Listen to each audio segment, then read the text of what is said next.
That night, my daughter placed a thick folder in front of me. The heading on the first page read, "Transfer of Assets." And she said, her voice cold and sharp, "If you don't sign this, Mother, you will lose everything." My name is Amelia Hartwell. I am 67 years old, a retired schoolteacher, and the widow of Richard Hartwell.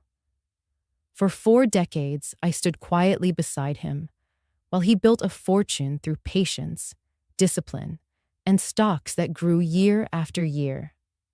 When he passed away last spring, his will placed everything in my hands. The lawyers said it clearly. The bank confirmed it without hesitation. My husband's will gave me full control of his $52 million stock portfolio. But that night, in my daughter Elizabeth's modern living room, it was not love or grief that filled the air. It was the scent of lemon polish, the glare of cold LED light, and the sterile emptiness of a house that looked more like a showroom than a home. The walnut table stretched long and dark between us. On one side sat Elizabeth, my only child, the girl I once sang to sleep when fevers racked her body. Now she was a 40-year-old executive, polished and ambitious, her nails tapping against the folder as if each tap was a countdown. "You don't understand investments," she said flatly. "I do. Sign it, and I'll handle everything. You will be taken care of. But if you refuse, then you are no longer part of this family." Her words struck me harder than the storm outside the window. For a moment, my hand trembled. I picked up the pen, felt its weight, and for a heartbeat, I thought of Richard. I remembered his voice, steady and kind, when he used to tell me, "Amelia, money is only a tool. The compass is yours." I looked at the signature line. My name was already typed there, waiting to be erased by my own weakness. I felt the chill of betrayal seep into my bones.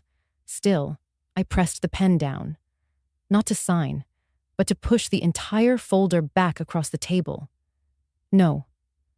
Just one word, but it filled the room like a storm tide. Elizabeth's lips parted, her eyes narrowed. She stood without another word, her face shadowed with something I had never seen in my daughter before. Not disappointment, not sadness, but calculation. That night, she locked me out of my own house, and I understood in that instant that the battle ahead was not about money. It was about dignity, memory, and the invisible line that decides who we become when family chooses greed over love. And what happened next, when she came back the following day, expecting to crush me, only to find the lawyer, the banker, and our old family friends standing beside me. Well, that was the moment everything turned. But before I tell you how it all unfolded, let me pause here. If you believe stories like mine should be heard, if you believe in standing your ground, even when it feels like you are standing alone, then I invite you to like this story, subscribe, and turn on the notification bell. It helps share these voices with others who might be walking through their own storms. Because sometimes, the quietest no is the loudest thing you can say. I often wonder if life had already decided my course the moment I met Richard. I was 22, fresh out of teacher training, carrying a stack of children's books under my arm as I hurried down Main Street. He was standing outside the small brokerage office where he worked, his tie slightly crooked, the same tie he had probably worn 3 days in a row. His hair was windblown, his briefcase old and scuffed. Yet when he spoke, his words carried a certainty that caught me off guard. "People chase luck," he said casually, nodding at a group of young men boasting about the racetrack. "But I believe in patience, long-term investing, not chance." I smiled politely, ready to keep walking, but something in his eyes slowed me. They were steady, almost stubborn, the kind of eyes that told you this was a man who would rather be consistent than clever.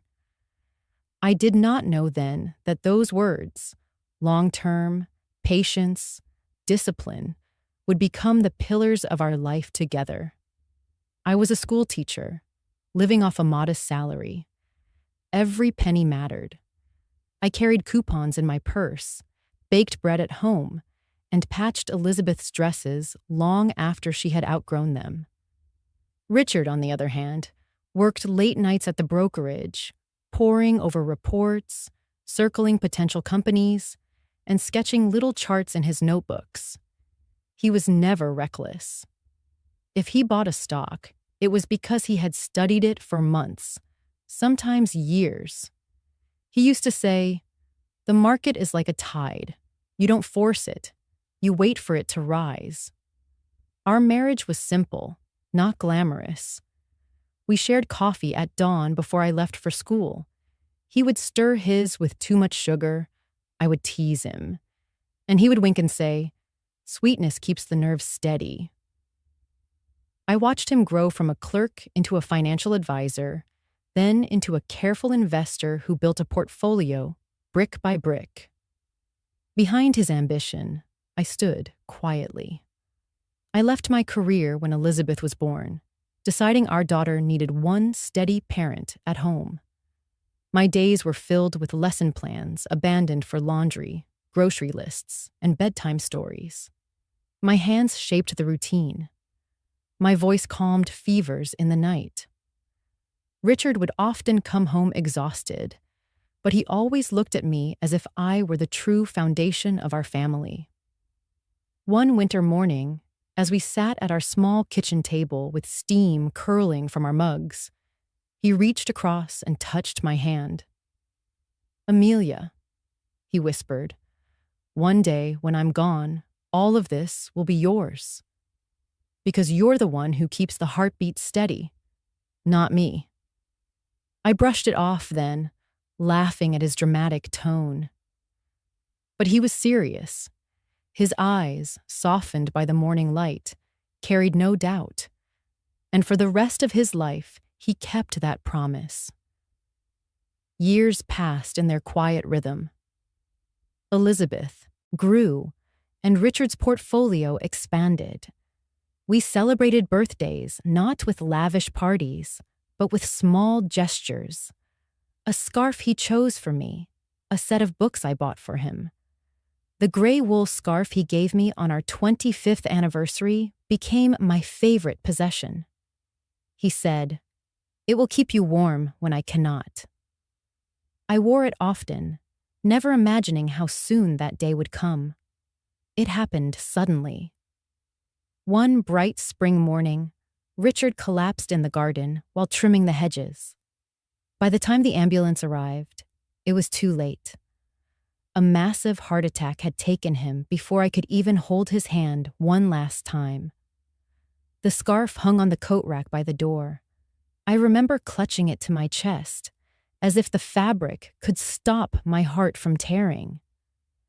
The funeral was quiet, but heavy with grief. Friends from the brokerage came, men with polished shoes and solemn faces, speaking in hushed tones about how reliable Richard had been. I wore the gray scarf he had given me, its wool scratched against my neck, yet I could not bear to remove it. Elizabeth sat beside me, rigid, her phone tucked in her purse but buzzing faintly every few minutes. She did not weep. She stared ahead, jaw set, lips pressed thin. I wondered then what was passing through her heart, but she gave nothing away. 2 weeks later, I sat in the wood-paneled office of Marcus Bennett, our family lawyer for over 20 years. The air smelled faintly of leather and old paper. Marcus adjusted his glasses, opened a folder, and began to read Richard's will in his steady, deliberate voice. I, Richard Allen Hartwell, being of sound mind and body, do hereby leave all financial assets, including but not limited to my stock portfolio, currently valued at approximately $52 million, solely to my wife, Amelia Hartwell. The words echoed in my ears. I gripped the arms of the chair, feeling the ground shift beneath me. Richard had done exactly what he promised that winter morning so many years ago. Elizabeth sat across from me, silent. Her face was pale, her hands gripping her leather handbag so tightly her knuckles whitened. Marcus continued, noting that Richard had provided for her generously during her adult years and saw no need for further provisions. The silence that followed was heavier than the words themselves. I glanced at my daughter, hoping to find even a flicker of tenderness, but her eyes were fixed on the folder, dark and unblinking. In that moment, I understood two truths at once. Richard had trusted me with everything we had built, and Elizabeth was not ready to accept it. One gift, one burden, both placed on my shoulders in the same breath. When I left Elizabeth's house that night, I told myself I was going back to the safety of my own home. The drive was short. The streets glistened under the drizzle, and for a fleeting moment I thought perhaps the worst had passed. But when I pressed my keycard against the electronic lock of my front door, the small screen flashed red. Access denied. I tried again. Once. Twice. I even held the card at different angles, praying it was just a sensor malfunction. But each time the same cold words appeared. Access denied. It was not the card that had failed. It was my daughter. The rain quickened, soaking the shoulders of my coat.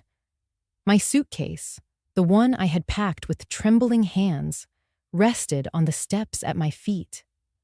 I looked up at the darkened windows of my own house, the place where Richard and I had spent our last years together. I thought of the mornings he brewed coffee, the evenings we played cards at the kitchen table, the quiet rhythm of our ordinary days. And now, I stood outside like a stranger. I reached for my phone, my first impulse to call Elizabeth and demand an explanation. But I stopped myself. I could already hear her voice in my head, cool and dismissive. "Mother, it's for your own good. You can stay somewhere else until you decide to sign." That was what she would say. Not an apology, not even an acknowledgement of cruelty, just a justification wrapped in authority.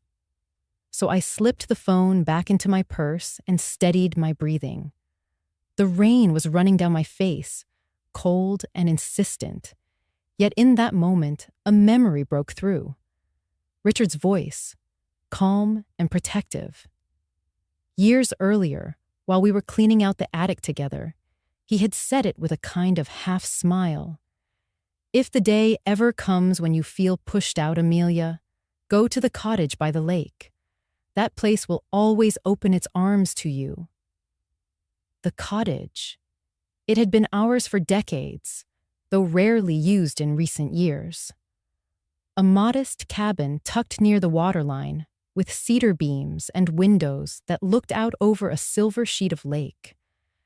Richard loved it because it was quiet. I loved it because it felt timeless. In that instant, drenched on the front step of my locked house, I knew where I had to go. I pulled the suitcase into the car, tossed my wet coat onto the passenger seat, and slid behind the wheel. The engine started with a low rumble, almost reluctant, as if it too understood the weight of the journey ahead. I turned onto the highway, the rain slashing harder against the windshield. Each swipe of the wipers revealed the dark road stretching forward, endless and uncertain. The suitcase shifted with each curve. On top of it sat the gray wool scarf Richard had given me so many years ago. The fabric was damp now, smelling faintly of rain and old wool, but I held it close, wrapping it around my shoulders. It was the only warmth I had, a reminder that somewhere in all this betrayal, I still carried pieces of him. The drive took more than an hour, though it felt like an entire night. My hands clenched the wheel, my knuckles pale under the glow of the dashboard lights. I passed long stretches of forest where the trees bent under the storm, and towns that slept behind darkened windows. The further I went, the more the past seemed to slip away. The classroom chalkboards, the bustling brokerage, even the years of Sunday dinners with Elizabeth, they all blurred behind me, left in the rain. Inside the car, I spoke quietly to myself, words I barely recognized as my own. You are not finished. You are not helpless. You are still Amelia. Saying it out loud steadied me. It felt like stepping across an invisible line, away from the role of obedient mother and widow, into something I did not yet know how to name. When I finally turned down the narrow road that led to the cottage, the rain softened into a mist. The headlights caught the outline of the cedar roof, dark against the lake beyond. I pulled into the gravel drive, shut off the engine, and sat in silence for a moment. My chest rose and fell, heavy but sure. I picked up the suitcase, climbed the porch steps, and slid the old brass key into the lock.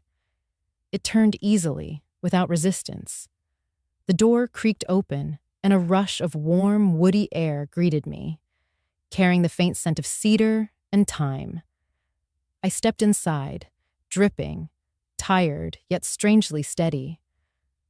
That night, standing in the threshold of that cottage, I understood what had happened. My daughter had cut me off, shut me out of my own life. But she had also pushed me into something new. I was no longer clinging to a house or to memories that refused to shelter me. I was walking through another doorway, one Richard had left waiting all along. And as the rain whispered against the roof, I knew with absolute clarity I had crossed a threshold. The life I once knew was over. A different one was just beginning. The brass key slid into the lock as if it had been waiting for me all these years. When the door opened, the smell of cedar and pine wrapped around me, warm and familiar, like an embrace from the past. This cottage by the lake had been Richard's favorite retreat, though we had not spent much time here in the later years. He used to call it our harbor of silence. I had almost forgotten how the floor creaked in the same places, how the air inside felt untouched, carrying only the scent of wood and thyme. I set my suitcase by the door and peeled off my wet coat. Drops of rain slid onto the wooden floor, but the cottage seemed to welcome even that. My eyes adjusted to the dim glow from the small lamp Richard had wired decades ago. Its yellow light cast soft shadows on the walls, catching on the old photographs we once hung but never replaced.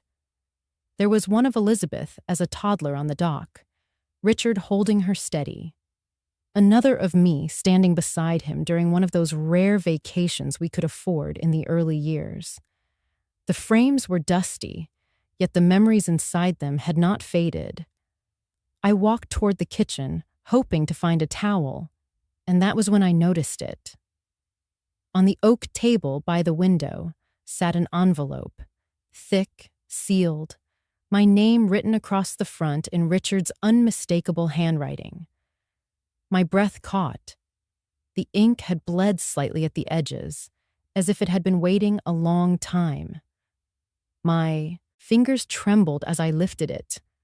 The weight of the paper felt heavier than it should have, carrying with it the presence of a man who was gone, but not entirely absent. I opened it slowly.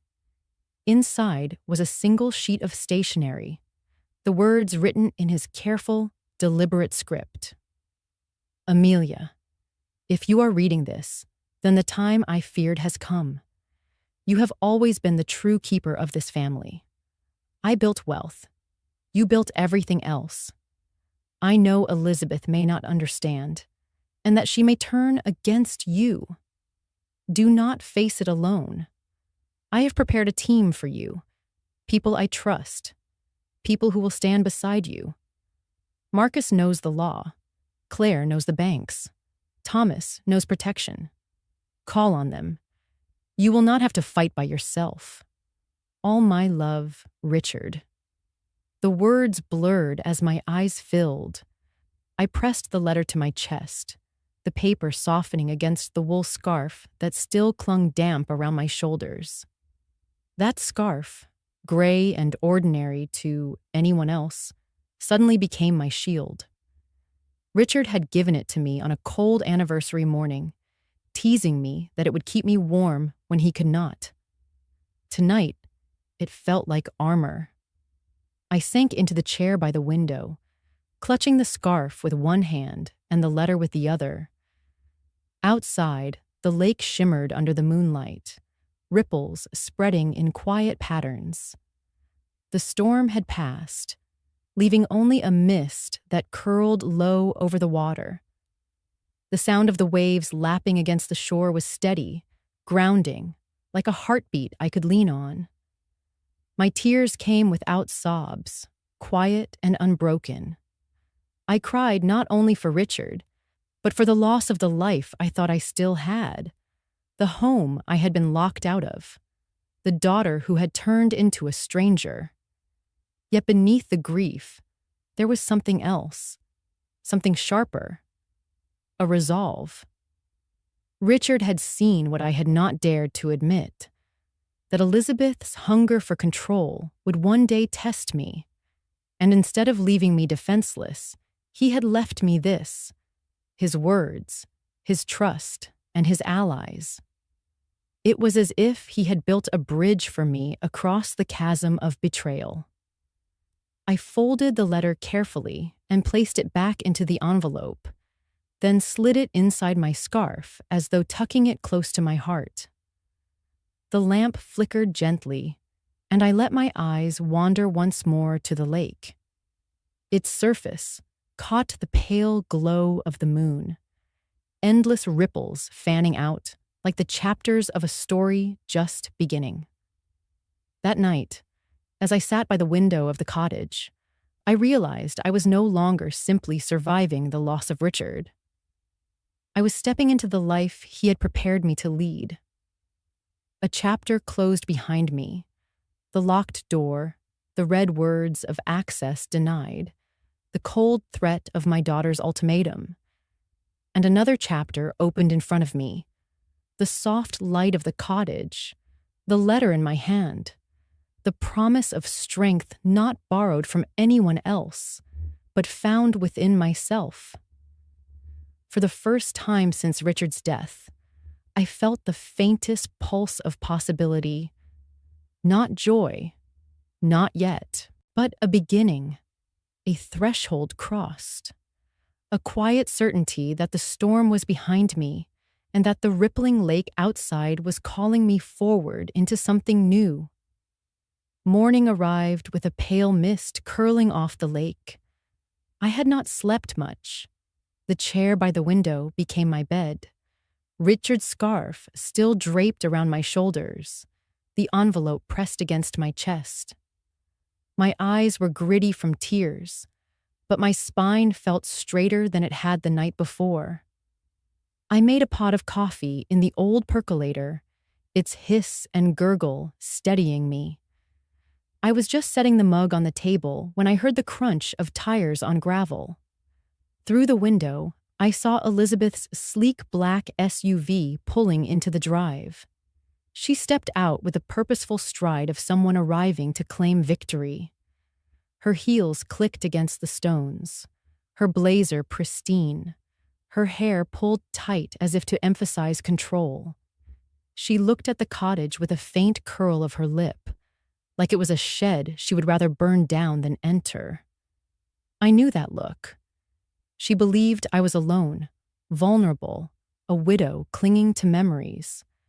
She pushed open the door without knocking. "Mother," she said briskly, her eyes scanning the room, "you've made this much harder than it needed to be." She placed a leather folder on the table and snapped it open. "We can finish this today. Sign the documents and move back into your house. Otherwise, you will regret this." But before I could answer, another voice spoke. "I think we should clarify a few things before Amelia signs anything." Elizabeth turned sharply. Seated at the far end of the table was Marcus Bennett, the family lawyer who had read Richard's will just weeks ago. His silver hair caught the morning light. His glasses perched low on his nose as he spread out several official papers. "As executor, I must insist we respect Richard's clear intentions. Amelia is the sole heir. No transfer of assets will be forced without due process." Elizabeth froze for a moment, then recovered. "Marcus," she said tightly, "this is a family matter. You don't need to involve yourself." "That's where you're mistaken." Another voice joined in, warm but firm. From the corner, Claire Dawson stepped forward, holding a neat folder embossed with the logo of the bank where she had been a senior manager for 30 years. Claire had been my closest friend since we were girls in college, and she had handled Richard's accounts for decades. "I've reviewed every share certificate, every transfer record. Everything is registered solely under Amelia's name. There is nothing for you to manage." Elizabeth's expression faltered. Her eyes flicked between Marcus and Claire, irritation rising. "You can't just—" But before she could finish, a third voice cut in, deep, steady, unhurried. "Liz, maybe you should think before you speak." From near the door, Thomas Reed leaned against the frame, his broad shoulders filling the space. He had been my neighbor for 20 years before retiring from the police force.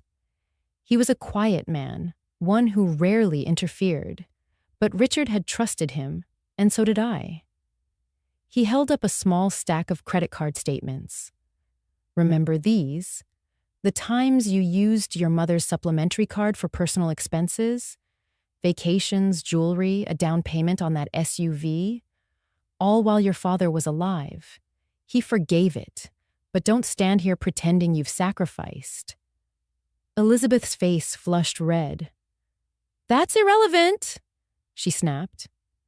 "No," Marcus said, tapping the will spread across the table. "It's entirely relevant. It shows your father's reasoning. He and Amelia had already provided for you. He chose deliberately to secure everything for her because he knew she would protect the integrity of what he built." For a long moment, silence filled the cottage. The air hummed with the quiet strength of 3 people who had stepped in, unasked but unwavering. Elizabeth had expected to find me alone, cornered, easy to bend. Instead, she stood against a wall of evidence, loyalty, and truth. She turned her gaze on me at last, her voice low and trembling with anger. "You've turned them against me." I met her eyes steadily, my hands resting lightly on Richard's scarf. My voice was calm, not sharp, not pleading, just firm. "No, Elizabeth, you turned against yourself. You're worried that I'm weak. But I am worried about something else entirely. I am worried about losing myself." The words seemed to hang in the air, heavier than anything the lawyers or the banker or the retired policeman had said. For a moment, she looked at me, not as an adversary, not even as her mother, but as someone she could not move. Then her jaw tightened. She slammed the folder shut, gathered it under her arm, and without another word, stormed out the door. The SUV roared down the gravel path, spraying stones. Inside the cottage, the silence returned. Marcus began stacking his papers. Claire closed her folder, and Thomas set the credit card statements aside. I exhaled slowly, feeling the weight in my chest ease, just slightly. For the first time since Richard's death, I realized I was not as alone as Elizabeth wanted me to believe.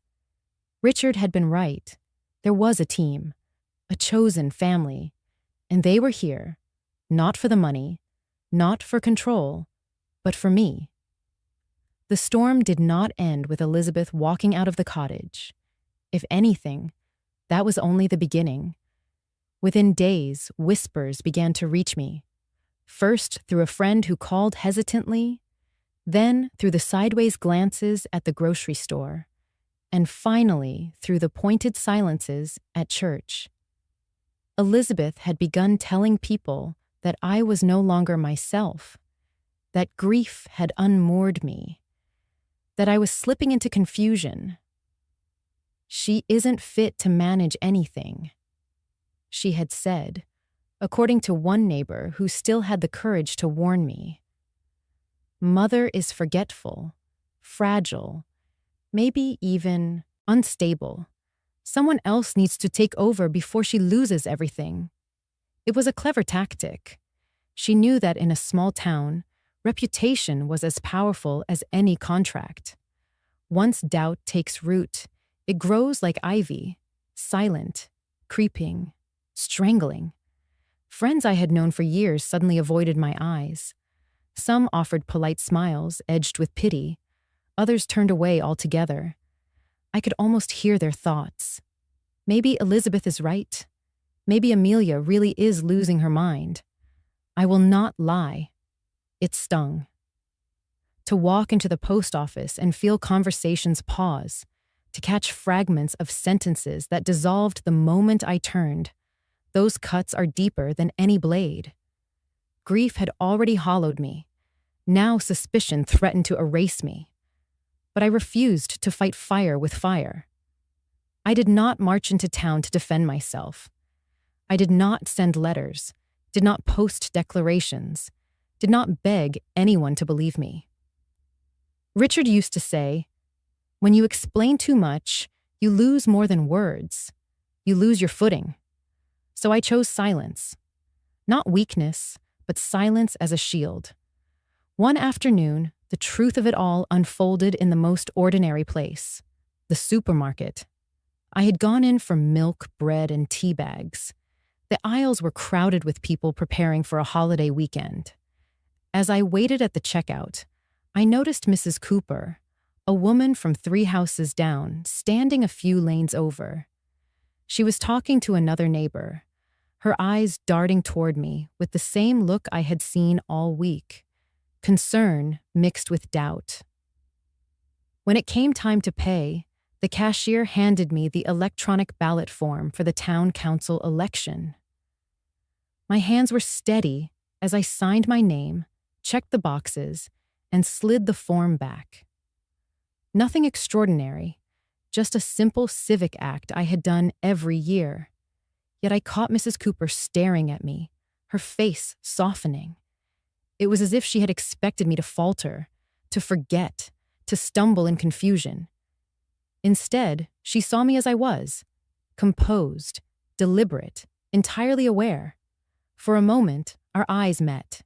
She looked away quickly, embarrassed, but I understood something important then. Rumors are fragile. They cannot survive long when reality is steady, visible, undeniable. I walked out of the store with my groceries and my scarf pulled tight around my neck.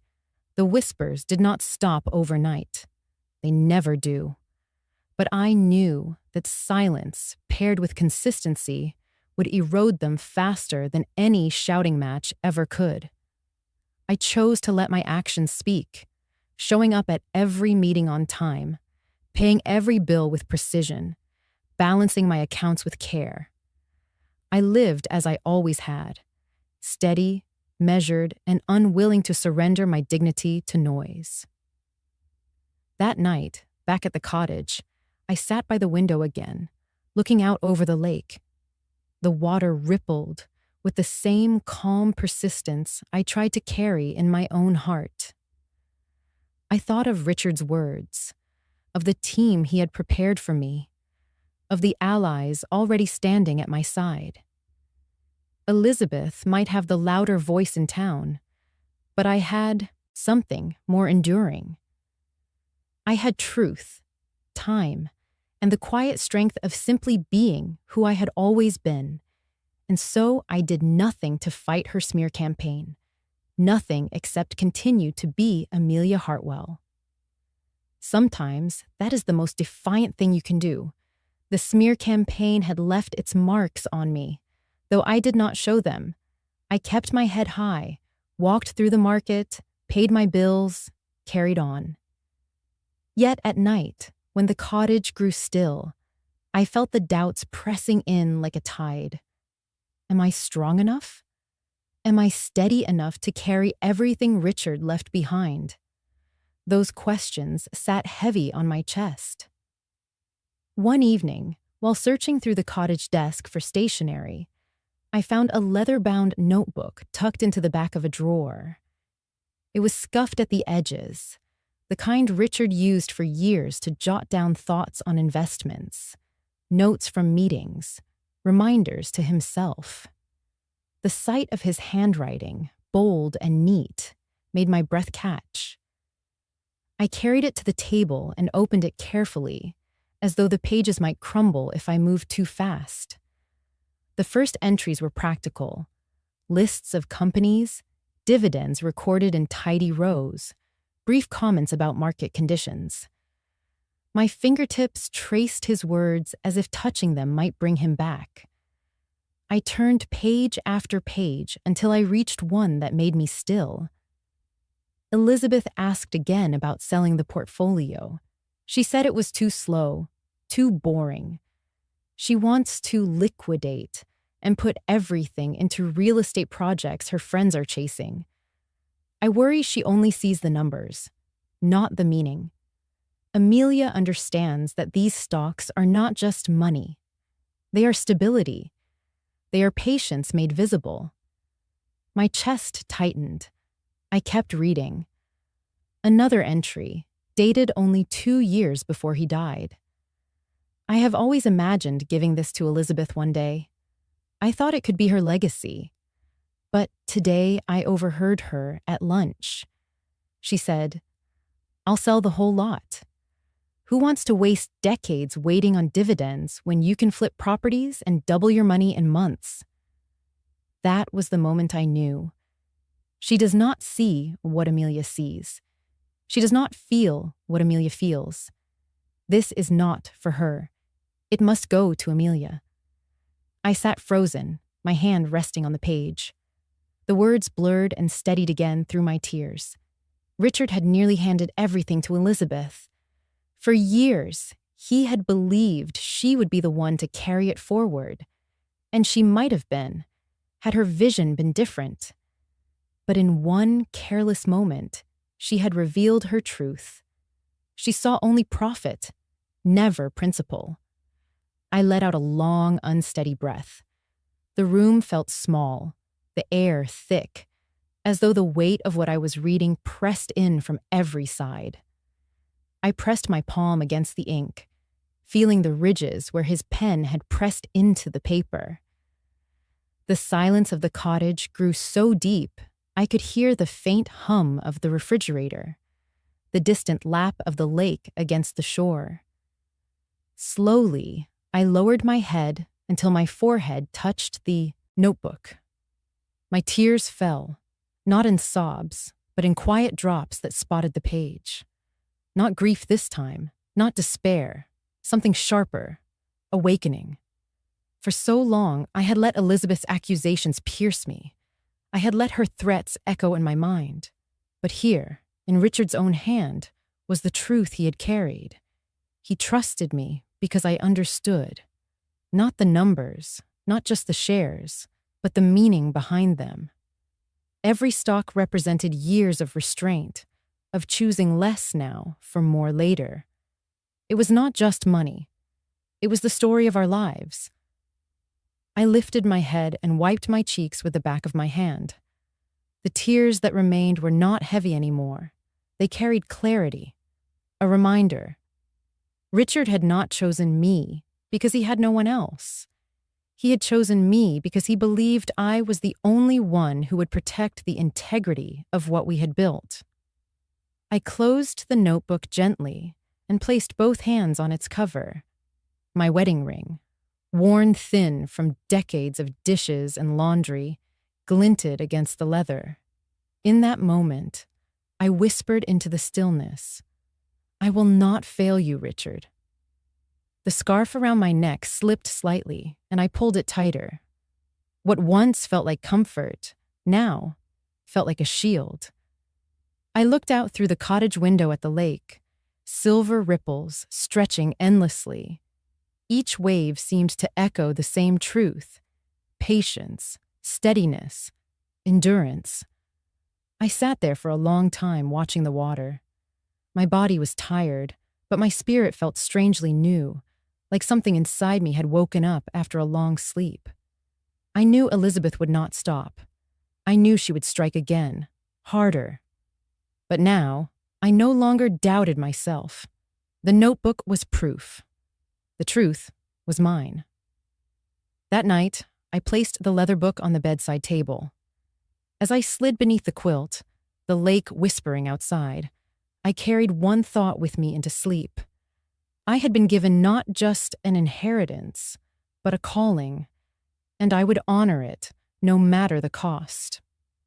The second time Elizabeth arrived at the cottage, she did not come alone. Her SUV pulled up the gravel drive with the same fury as before. But when the doors opened, a man in a sharp gray suit stepped out behind her. His briefcase gleamed, his smile thin and rehearsed. I did not need an introduction to know what he was. Her private advisor, the sort who profits from other people's unrest. Inside, the cottage was far from empty. Marcus sat at the table with his files neatly arranged, Claire beside him with her banking documents in order, Thomas leaning against the wall with his steady presence filling the room. And today, there was someone new. Linda Harris, an old friend of mine and a retired judge. She had arrived that morning with a basket of scones and the quiet authority of someone who had signed verdicts that changed lives. Elizabeth swept in first, folder in hand, her heels clicking across the wooden floor. "Mother," she began with a false calm, "I've brought Mr. Kane, an advisor who understands these matters better than anyone here. He'll explain why signing over control is the only reasonable choice." The man cleared his throat, already eager to take over. "Mrs. Hartwell, it's very common in cases like yours for assets of this size to be mismanaged. Your daughter has the education and the foresight to handle things efficiently. If you'll just sign these." But Linda's voice cut through, low and steady. "Before you continue, Mr. Kane, you should know I personally notarized Richard's competency evaluation last year. His will was signed in my presence, and I affirmed his full capacity at the time. Legally, there is nothing to dispute." Elizabeth's head snapped toward her. What are you even doing here?" Linda met her glare with calm eyes. "I am here because Amelia is my friend, and because I will not watch a clear lawful will be twisted into something it is not." The room stilled. Elizabeth's mask cracked. Her voice rose, sharp with anger. "You're all against me. This is ridiculous. She doesn't even know what she's holding. 52 million in stocks, and she'll waste it. She'll lose it." Her words came faster, louder, each one edged with panic disguised as fury. Marcus quietly shuffled his papers. Claire closed her folder, and Thomas crossed his arms. They did not need to respond. The more Elizabeth shouted, the more her case unraveled. I stood slowly, the scarf around my shoulders heavy but steady, like armor. My voice was soft, yet it carried. Elizabeth. She stopped mid-tirade, chest heaving, eyes blazing. I don't need to win this argument. I don't need to prove anything to you or your advisor. I only need not to sign. I let the silence hold after that, a silence deeper than any protest. It stretched, uncomfortable and unmovable, until even Elizabeth could feel its weight. Her jaw worked, her hands tightening around the folder until the papers inside bent. She looked from me to Marcus, to Claire, to Thomas, and finally to Linda, whose calm gaze did not waver. For the first time, my daughter looked small in the room, surrounded not by enemies, but by truth. I won't forget this, she spat at last. She shoved the folder into her bag and stormed out, Mr. Kane scrambling behind her.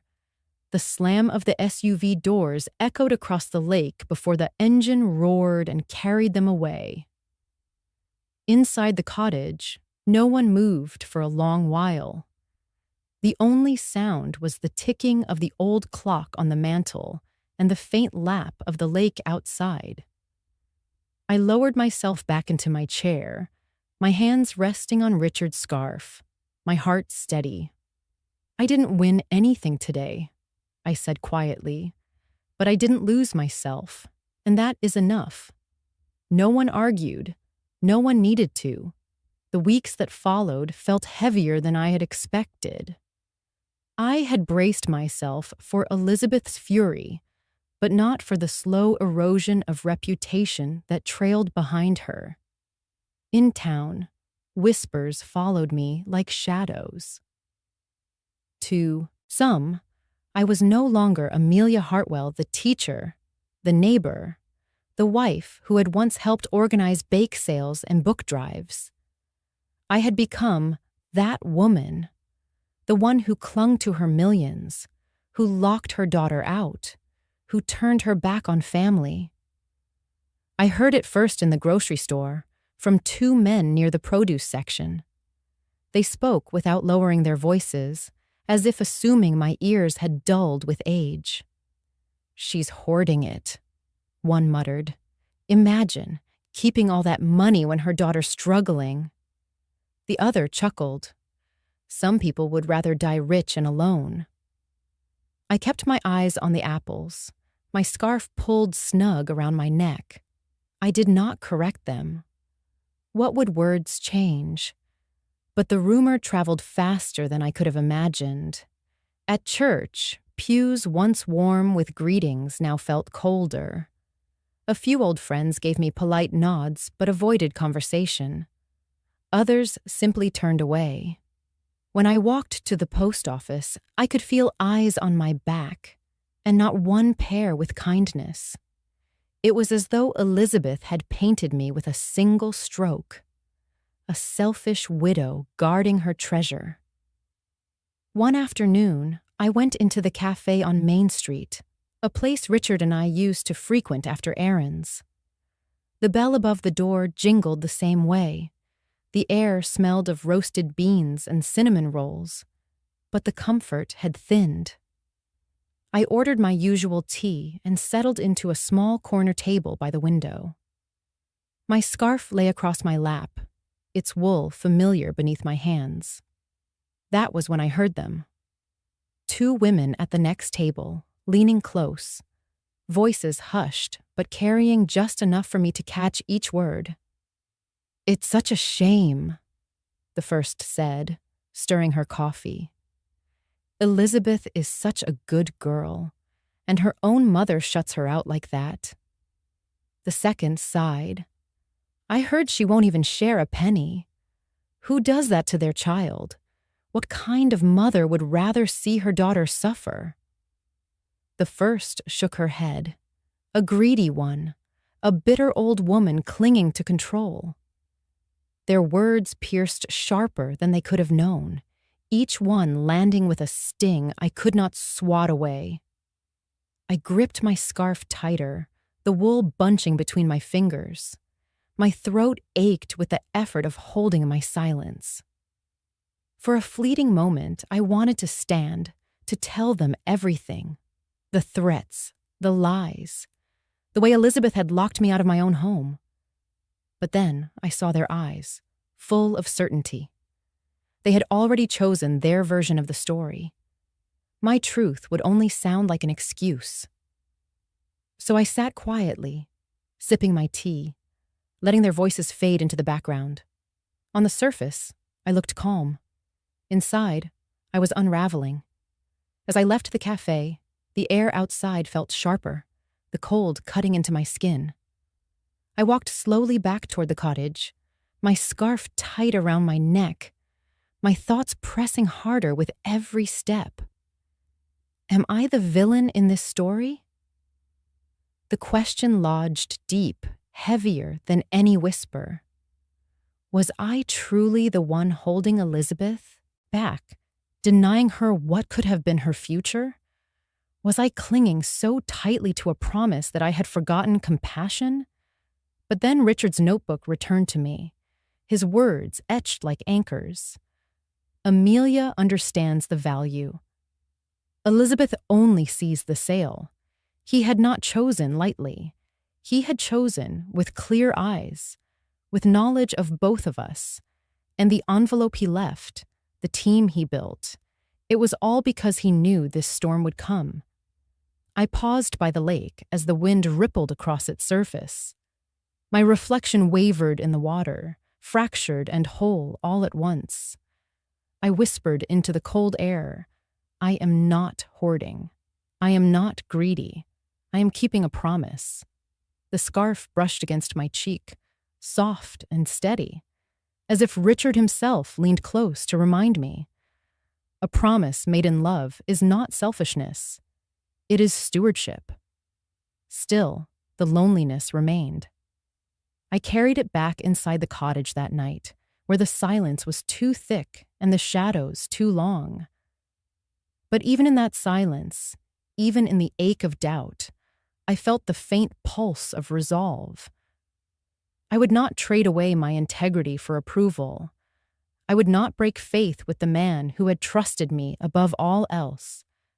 And so, though the town whispered and friends drifted, I clung to the only truth I knew. I was not the villain.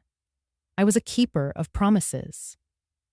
It was a Tuesday morning, gray and cold, when the letter came. Most days, my mailbox held only bills, catalogs, or the occasional notice from the bank. But this envelope was different. Handwritten, my name spelled carefully in neat, slanted script. The paper itself felt worn, as if it had traveled through many hands before reaching mine. I carried it inside, set it on the table, and stared at it for a long moment. Something about its weight made me hesitate. When I finally slid my finger under the seal, I unfolded a single page of lined stationery. The words were simple, written with care. Mrs. Hartwell, we wanted you to know what your husband's emergency fund meant to us. When our boat sank last winter, we thought we had lost everything. The mortgage, the children's schooling, our dignity. But because of the fund Richard created, we were able to rebuild. We bought another boat, kept our home, and held our heads high. He saved not only our livelihood, but our pride. We thank you for continuing what he started. We believe in you. It was signed. The Calder family. Names I knew only faintly from the harbor, people Richard had mentioned in passing but never elaborated on. My vision blurred as I read the letter again, each word landing with a weight I hadn't realized I was carrying. I pressed the page against my chest, and before I knew it, tears slid down my cheeks. But they weren't the bitter tears of loneliness or doubt that had haunted me in recent weeks. These tears carried something different, release, recognition, a reminder that I was not as alone as I had believed. I sat at the kitchen table, the scarf around my shoulders, catching the dampness of my face. Outside, the lake glimmered faintly under a pale sun, the ripples steady, eternal. And inside, for the first time in weeks, I felt a warmth that no rumor could erode. The town could whisper, friends could drift, even Elizabeth could scream. But here was the truth in ink. What Richard left behind was never just numbers on a ledger. It was dignity. It was the lifeline for families who might have otherwise drowned. It was proof that wealth, when held with steady hands, could protect more than property. It could protect people's sense of worth. I traced the words "we believe in you" with my fingertip, letting them settle deep into me. For so long, I had measured my strength against Elizabeth's accusations, against the suspicion of neighbors. Now I saw that strength was not in how loudly I defended myself, but in how quietly I carried on with the work that mattered. I folded the letter carefully, slid it back into the envelope, and placed it in the small cedar box where I kept Richard's notes and my own unspoken words. It belonged there, among promises and truths that defined more than wealth ever could. As the tears slowed, I whispered into the empty room, "You were right, Richard. It isn't about the money." My voice trembled, but not with weakness. It trembled with clarity. The portfolio, the shares, the estate, they were never trophies to be fought over.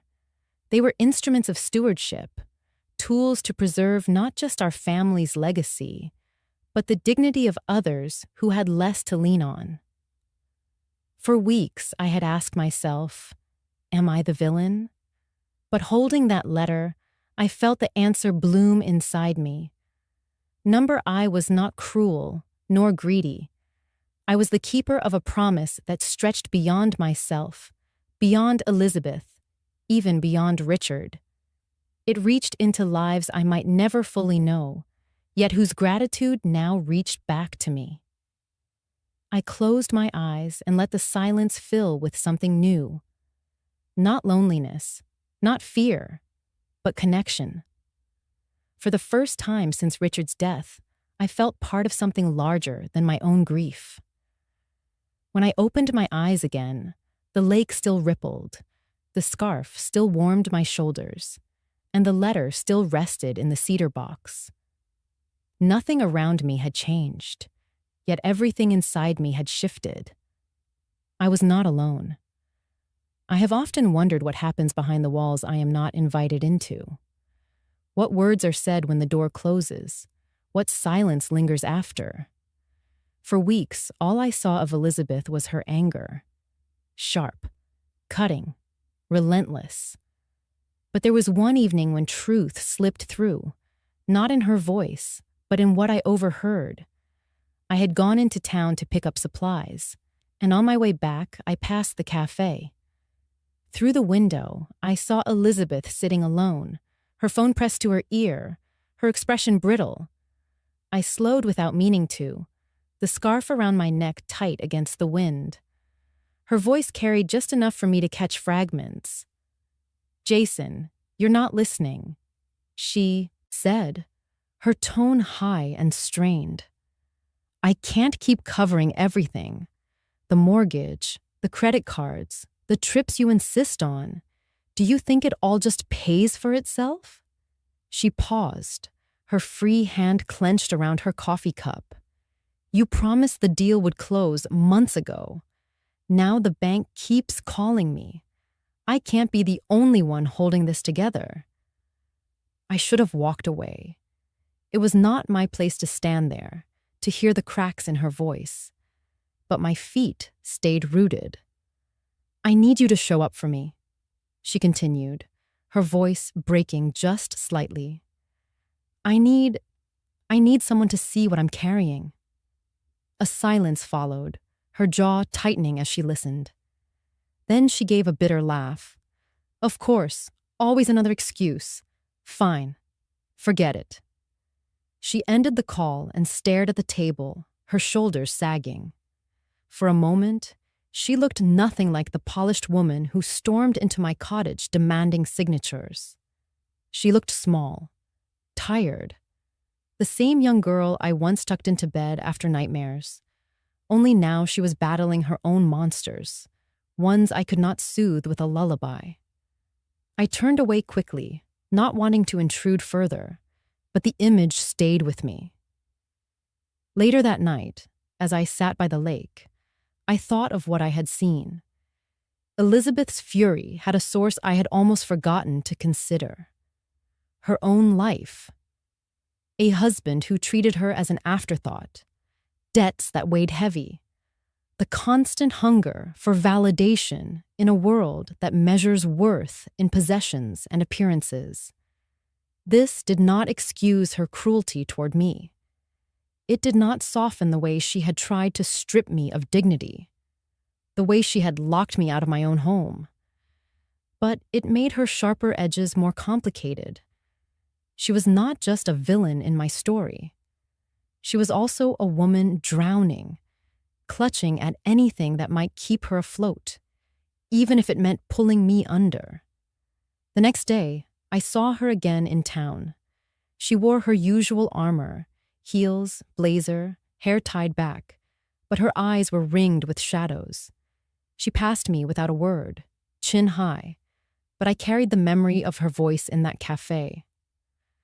For the first time in weeks, I felt a thread of something unfamiliar. Pity. Not forgiveness, not yet.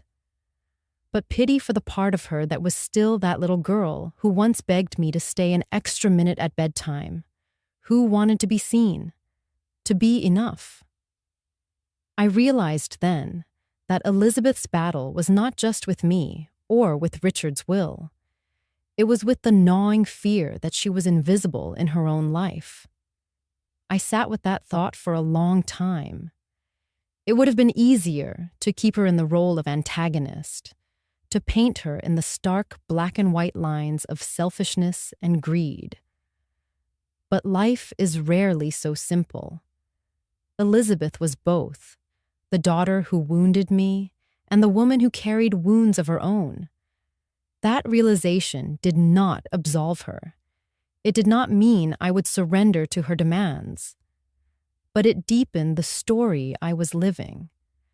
This was not just a fight over money. It was a reflection of how pain, unspoken and unmet, can twist into ambition, resentment, desperation. That night, as I folded Richard's scarf and set it beside my bed, I whispered to the empty room, "We are all carrying something." The difference, I thought, was in how we chose to bear it. Elizabeth bore hers with claws. I would bear mine with steadiness. The idea came to me one morning as I sat at the kitchen table, Richard's scarf looped around my shoulders, a mug of tea warming my hands. The dividend statement lay open before me, rows of numbers steady and unassuming.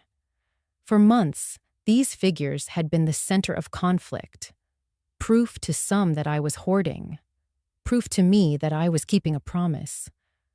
But staring at them that morning, I realized something simple. Money by itself is only static. It needs motion, purpose, direction. Richard had always known that, and now it was my turn to act on it. So I called Marcus and Claire.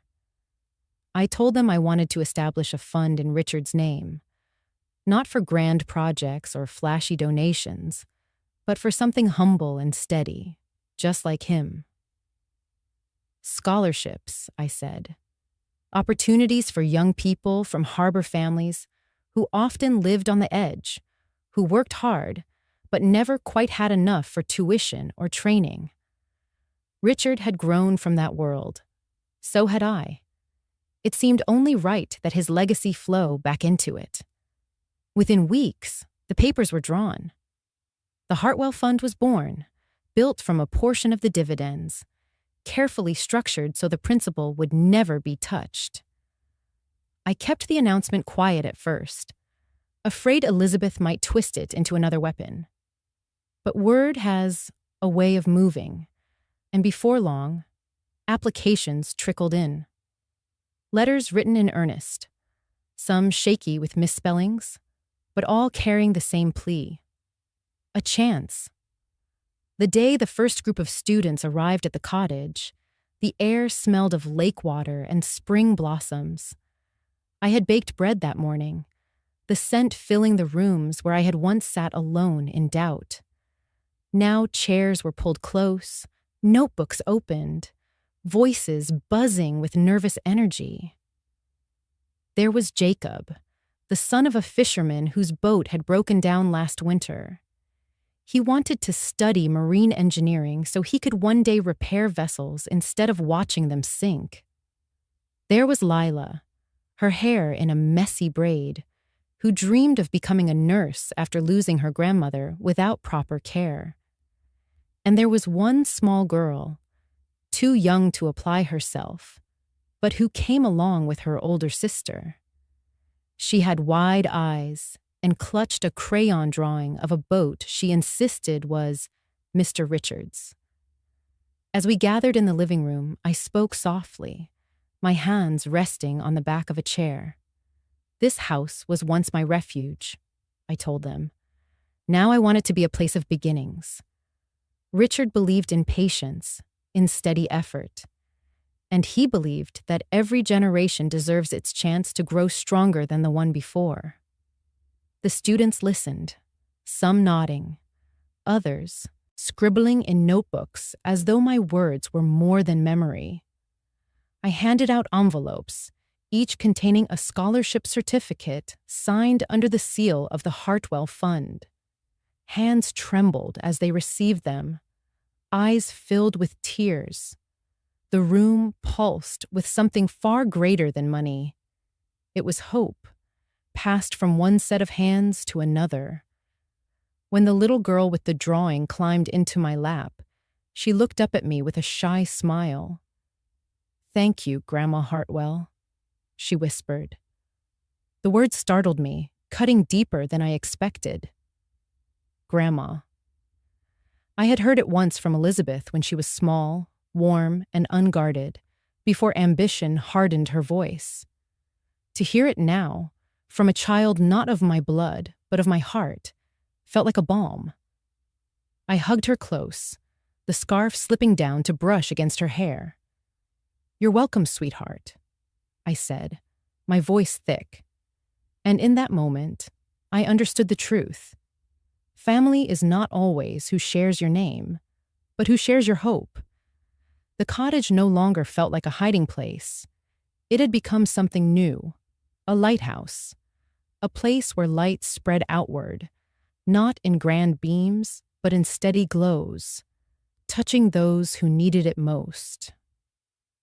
That night, after the students had left, I sat again by the window, the lake shimmering under the moon. The scarf lay folded across my lap, and the cedar box beside me held not just Richard's letters, but the thank you note from the Calder family and the first scholarship applications. My life had shifted in ways I had never imagined. I was no longer merely defending an inheritance. I was shaping it, giving it a pulse beyond my grief. I whispered into the stillness, "We did it, Richard. We found the way forward, and for the first time since his death, I did not feel alone in the room." The morning of the tribute dawned clear, the lake shimmering with a calm that felt almost deliberate. Volunteers had arranged rows of folding chairs along the shore, their metal legs sinking slightly into the soft ground. At the edge of the water, just beneath the willow trees, a stone bench stood newly placed. Its surface was smooth, the engraving simple, in memory of Richard Hartwell, husband, neighbor, steward of the harbor. I wrapped Richard's scarf around my shoulders before stepping forward. The scent of pine carried through the air, mixed with the faint aroma of grilled fish from the community meal being prepared nearby. People gathered slowly, fishermen with weathered hands, families with children tugging at their sleeves, students clutching folders from the Hartwell Fund. Some faces were familiar, others I barely knew, yet all had come because Richard's life had brushed theirs in some way. When the time came, Marcus introduced me with only a few words. I stood before the crowd, my palms resting lightly on the podium. For a moment, I simply looked out at them. The murmurs quieted, replaced by the rustle of wind against the lake. My husband spent his life with numbers, I began, my voice steady though my throat tightened. Share prices, dividends, market reports. To many, those numbers were all that mattered. But to Richard, they were never just figures. They were roofs over families' heads. They were meals on kitchen tables. They were futures waiting to be unlocked. I paused, letting the silence settle. People shifted in their seats, leaning in. 52 million in stocks, I continued, is not a trophy. It is a responsibility. One Richard carried with patience, and one he entrusted to me. When the waves rose, he believed in steady hands at the helm. And today, I tell you this, those shares are not locked away. They are working. They are becoming scholarships, emergency funds, and second chances. They are becoming hope. The words surprised even me, their truth resonating deeper than I expected. I glanced at the students in the front row, their young faces glowing with nervous pride. When you see a portfolio, don't see money. See the fisherman's wife who keeps her home after a storm. See the child who makes it to college when odds said she never would. See dignity, preserved quietly, like a flame kept alive in the dark. For a long moment, no one spoke. The air was still, heavy with reflection. Then I saw it, the subtle nods. One man brushed at his eyes. Another woman pressed her lips together and looked down, her hand on her child's shoulder. The silence itself became an answer, a quiet agreement stronger than applause. When the ceremony ended, we walked together to the bench. I traced Richard's name with my fingertips, the stone cool beneath my skin. Behind me, people laid flowers, small tokens, even folded notes tucked beneath the seat. It was not fanfare. It was something greater, recognition born of truth. I sat for a while after the crowd dispersed, the scarf snug against my neck, the lake rippling gently before me. Richard once told me, "The measure of wealth isn't what you keep, but what you set free." Looking at the bench, at the people who had gathered, at the fund beginning to take shape, I knew he had been right. It was not a battle won with signatures or threats. It was a victory marked in silence, in shared understanding, in the steady beat of community. And in that silence, I found my own peace. It arrived on a quiet afternoon, tucked between a bank statement and an alumni newsletter. The subject line was plain: a proposal. For a moment, I almost didn't recognize the sender. Elizabeth Hartwell. My own daughter's name staring back at me after months of silence. I sat at the kitchen table, the lake glimmering outside the window, Richard's scarf draped across the back of the chair. My hands hovered over the mouse, hesitant. A part of me wanted to close the laptop, to keep the stillness I had worked so hard to reclaim. But curiosity, that stubborn companion, nudged me forward. I clicked. The email was long, carefully crafted, every sentence polished like glass. Elizabeth described a new investment venture she was leading, waterfront developments in nearby towns, promising high returns, modern growth, a chance to bring progress to communities stuck in the past. She wrote in clipped professional tones, as though she were speaking not to her mother, but to a potential partner. At the end, her words softened just slightly, but not enough to warm the page. Given your position and your access to the Hartwell portfolio, I believe this could be an opportunity for us to work together again. It may also serve as a step toward rebuilding what was lost between us. I leaned back in my chair, exhaling slowly. The phrasing struck me.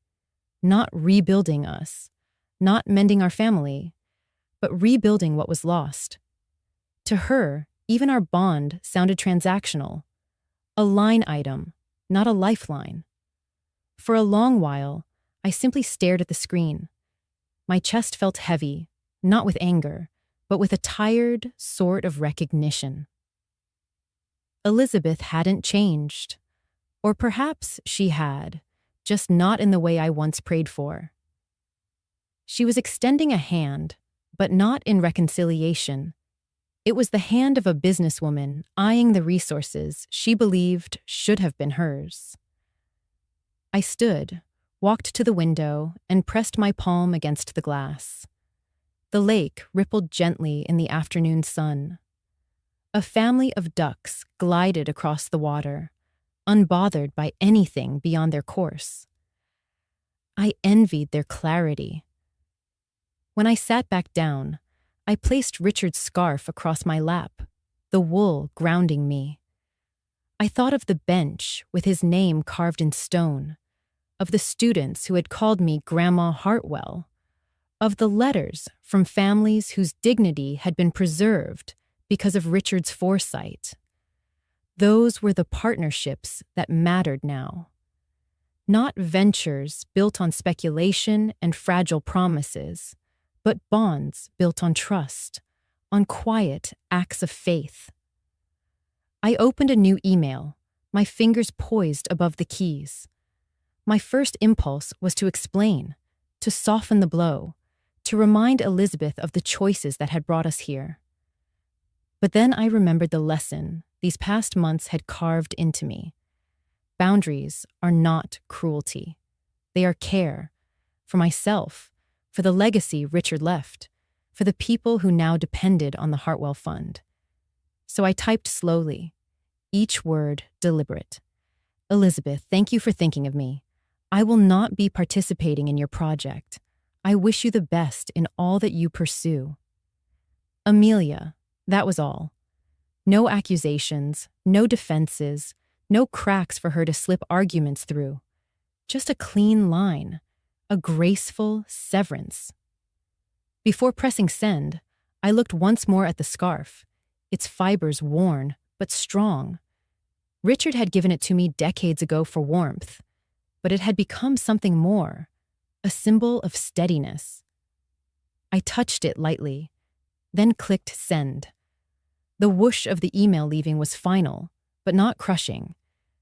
There was no satisfaction, no bitterness. Only relief, like setting down a weight I had carried long past its usefulness. I closed the laptop and returned to the window. The ducks had reached the far shore now, the sun stretching longer across the water. I whispered softly, not sure if the words were for Richard, for myself, or for the silence around me. It's enough. And for the first time in a long while, I felt the truth settle in my bones. I had not won or lost. I had simply chosen peace.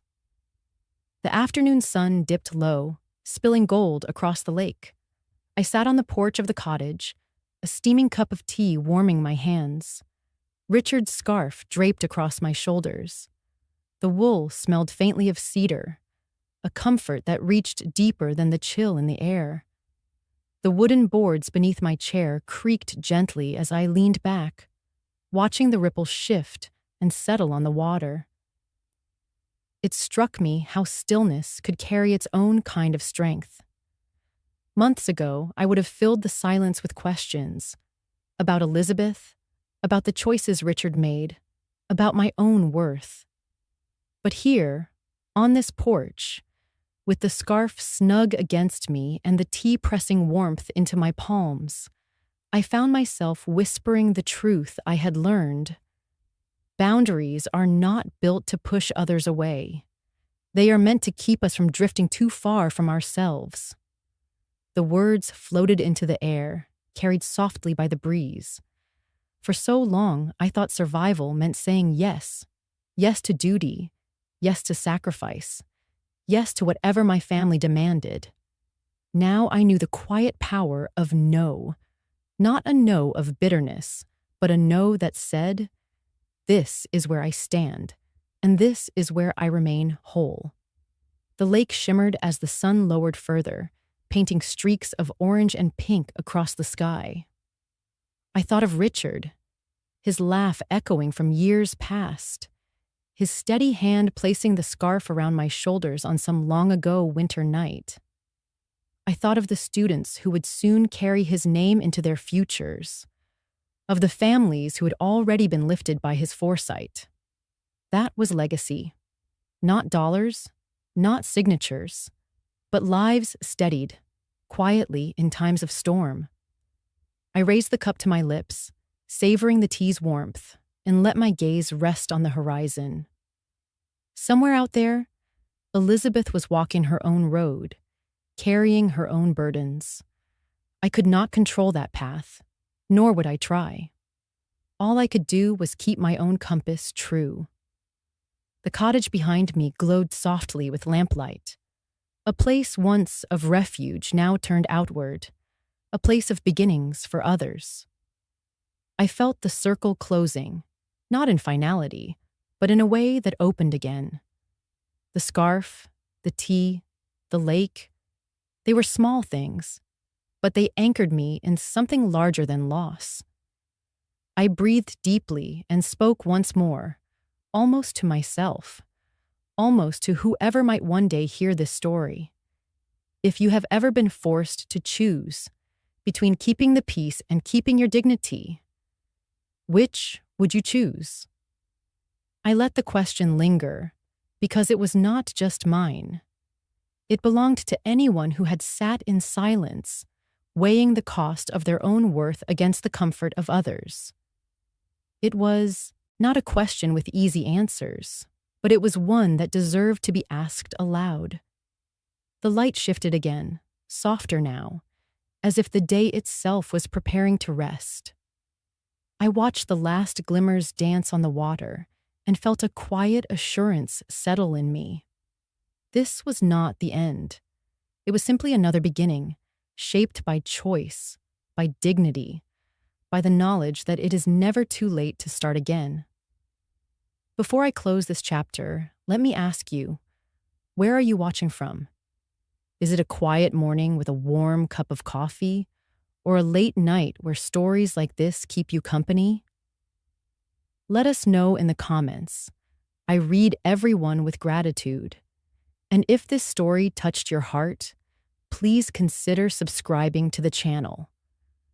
Not just to hear more stories like this, but to be part of a community that still believes in kindness, healing, and second chances. Thank you for spending your time with us today. Wherever you are, I hope you carry this story with you. And remember, sometimes the miracle doesn't knock on your door. It waits quietly until you are ready to open your heart. Take care, and I will see you in the next story.